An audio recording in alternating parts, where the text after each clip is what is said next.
ओम श्री हरि विष्णु नमः। ओम तत्पुरुषाय विद्महे सुवर्ण पक्षाय धीमहि तन्नो गरुड़ः प्रचोदयात्। अर्थात हे महान प्राणी गरुड़ देव, मैं आपको प्रणाम करता हूँ। हे अद्भुत एवं सुनहरे पंखों वाले पक्षीराज, मुझे अपना आशीर्वाद प्रदान करने की कृपा करें, जिससे मुझे सद्बुद्धि की प्राप्ति हो सके। अत्यंत बुद्धिमान तथा दूरदृष्टि वाले गरुड़ जी महाराज भगवान श्री हरि विष्णु के वाहन हैं। इनको सभी पक्षियों का राजा और धर्म का रक्षक माना जाता है। इनकी प्रतिमा देखने में बाज और मनुष्य शरीर के मिश्रण की भांति प्रतीत होती है।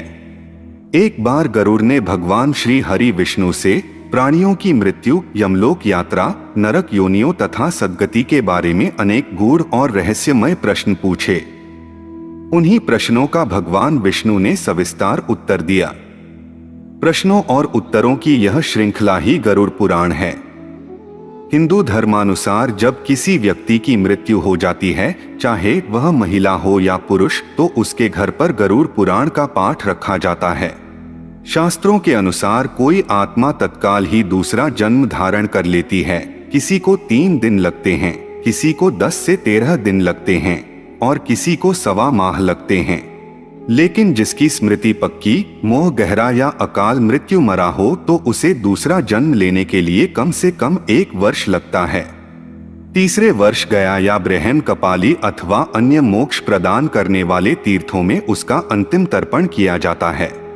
फिर भी कई ऐसी आत्माएं होती हैं जिन्हें मार्ग नजर नहीं आता है और वे भटकती रहती हैं। गरुड़ पुराण में मृत्यु के पहले और बाद की स्थिति के बारे में बताया गया है। इसीलिए यह पुराण मृतक और शोक संतप्त लोगों को सुनाया जाता है, क्योंकि मृत्यु के बाद दिवंगत आत्मा 13 दिनों तक अपने परिजनों के बीच ही रहती है। इस दौरान गरुड़ पुराण का पाठ सुनने से मृतक स्वर्ग, नरक गति, सद्गति, अधोगति, दुर्गति आदि कई तरह की गतियों के बारे में जान लेता है। आगे की यात्रा में उसे किन किन बातों का सामना करना पड़ेगा, कौन से लोक में उसका गमन हो सकता है, यह सभी वह गरुड़ पुराण सुनकर जान लेता है।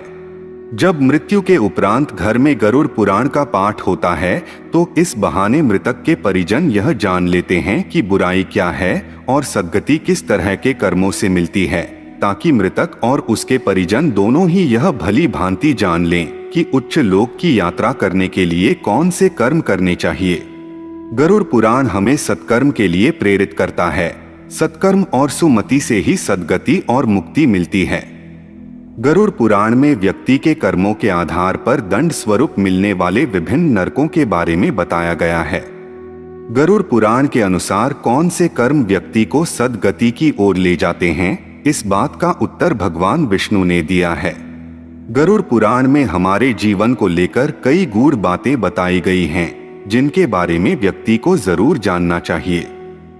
आत्मज्ञान का विवेचन ही गरुड़ पुराण का मुख्य विषय है। गरुड़ पुराण में ज्ञान, धर्म, नीति, रहस्य, व्यावहारिक जीवन, आत्मा, स्वर्ग, नरक और अन्य लोकों का वर्णन मिलता है। इसमें भक्ति, ज्ञान, वैराग्य, सदाचार, निष्काम कर्म की महिमा के साथ यज्ञ, दान, तप, तीर्थ आदि शुभ कर्मों द्वारा मनुष्य को प्राप्त होने वाले अनेक लौकिक और पारलौकिक फलों का वर्णन किया गया है। यह सभी बातें मृतक और उसके परिजन जानकर अपने जीवन को सुंदर बना सकते हैं। इसके अतिरिक्त इसमें आयुर्वेद, नीतिसार आदि विषयों के वर्णन के साथ मृत जीव के अंतिम समय में किए जाने वाले कृत्यों का विस्तार से निरूपण किया गया है। कहते हैं कि गरुड़ पुराण का पाठ सुनने से ही मृतक आत्मा को शांति प्राप्त होती है और उसे मुक्ति का मार्ग पता चल जाता है। वह अपने सारे संतापों को भूलकर प्रभु मार्ग पर चलकर सद्गति प्राप्त करके जीवन मरण के चक्र के बंधन से मुक्त हो जाता है। या तो पितृलोक में चला जाता है या पुनः मनुष्य योनि अथवा अन्य योनि में जन्म ले लेता है। उसे प्रेत बनकर भटकना नहीं पड़ता है।